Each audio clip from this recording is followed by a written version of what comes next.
Welcome to new TV Telugu. ఇప్పుడు AP top 10 చూద్దాం. కృష్ణా నదిలో వరద ప్రవాహం మరింత పెరుగుతోంది. సాయంత్రానికి కంకిపాడు మండలంలోని మద్దూరు, కాసరనేని వారిపాలెం వద్ద లంక భూముల్లోకి నీరు చేరింది. పుచ్చల లంక గ్రామం పూర్తిగా నీట మునిగింది. ప్రకాశం బ్యారేజ్ నుంచి విడుదల పెరగడంతో అధికారులు అప్రమత్తమయ్యారు. మత్స్యకారులు పడవలను ఒడ్డుకు చేర్చి జాగ్రత్తలు తీసుకుంటున్నారు. బీజేపీ రాష్ట్ర అధ్యక్షులు పివిఎన్ మాధవ్ పుట్టవర్తిలో చాయ్ పే కార్యక్రమంలో పాల్గొన్నారు.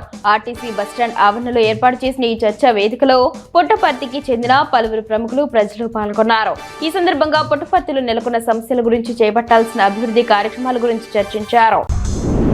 ధరలు తగ్గించి బొప్పాయి రైతులు ఢిల్లీ సేట్లు నిండా ముంచుతున్నారని రైల్వే కోడూరుకు చెందిన బొప్పాయి దళారి రామసుబ్బయ్య ఆరోపించారు. అందువల్ల రైతులు, దళారులు కలిసి బొప్పాయి లారీలను అడ్డుకొని నిరసన తెలుపుతున్నామని అన్నారు. 17 రూపాయలు ఉన్న ధరను 7 రూపాయలకు తగ్గించారని, అందుకు నిరసనగా ధర్నా చేస్తున్నామన్నారు. రైతులకు న్యాయం జరిగే వరకు బండ్లను కదలనీయమన్నారు. జలమూరు మండలం అల్లాడ ప్రాథమిక వ్యవసాయ పరపతి సంఘం అధ్యక్షులుగా వెలమల చంద్రభూషణ్ పదవి ప్రమాణ స్వీకారం చేశారు. ఉదయం జరిగిన కార్యక్రమంలో భాగంగా ముఖ్య అతిథిగా పాల్గొన్న ఎమ్మెల్యే బగ్గు రమణమూర్తి మాట్లాడుతూ రైతులకు ఎల్లవేళలా అందుబాటులో ఉంటూ సేవలు అందించాలని ఆదేశించారు. రైతు సమస్యలపై దృష్టి సారించాలన్నారు. ప్రకాశం బ్యారేజ్ నుంచి 3 లక్షల క్యూసెక్కుల వరద నీరు కిందకు విడుదల చేస్తున్న నేపథ్యంలో ఘంటసాల మండలం పరిధిలోని శ్రీకాకుళం వద్ద ఉన్న కృష్ణా నదికి భారీగా వరద నీరు చేరింది. ఘంటసాల తహసీల్దార్ విజయప్రసాద్ రెవెన్యూ సిబ్బందిని అప్రమత్తం చేసి నదిలోకి పశువుల, మేకల కాపర్లు వెళ్లకుండా చర్యలు చేపట్టారు. నదీ పరివాహక ప్రాంతాలైన శ్రీకాకుళం, పాప వినాశనం గ్రామాల్లో ప్రజలను అప్రమత్తం చేశారు. ఎగువన కురుస్తున్న భారీ వర్షాల కారణంగా శ్రీశైలం జలాశయంలోకి వరద ప్రవాహం కొనసాగుతోంది.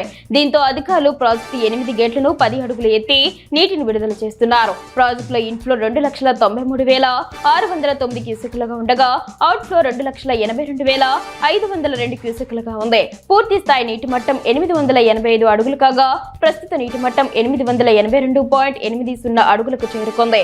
కుడి, ఎడమ విద్యుత్ కేంద్రాల్లో విద్యుత్ ఉత్పత్తి కొనసాగుతోంది.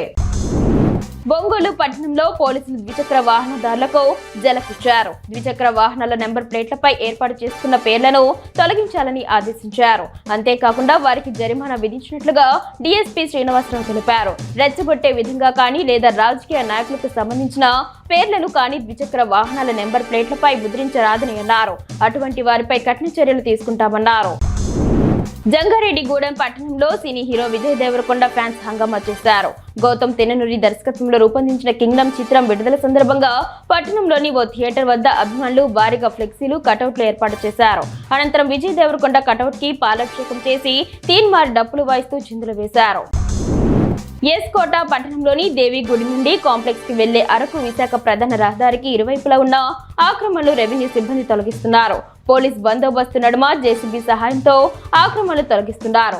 ఆక్రమణదారులకు నోటీసులు జారీ చేసినప్పటికీ స్పందించకపోవడంతో ఉన్నతాధికారులు అనుమతులతో ఈ చర్యలకు పాల్పడుతున్నట్లు రెవెన్యూ అధికారులు తెలిపారు. బొప్పాయి ధరలు 6 రూపాయలకు పడిపోవడంతో రైల్వే కోడూరు నియోజకవర్గంలోని బొప్పాయి రైతులు చెన్నై కోడూరు జాతీయ రహదారిపై తీవ్ర ఆందోళన చేపట్టారు.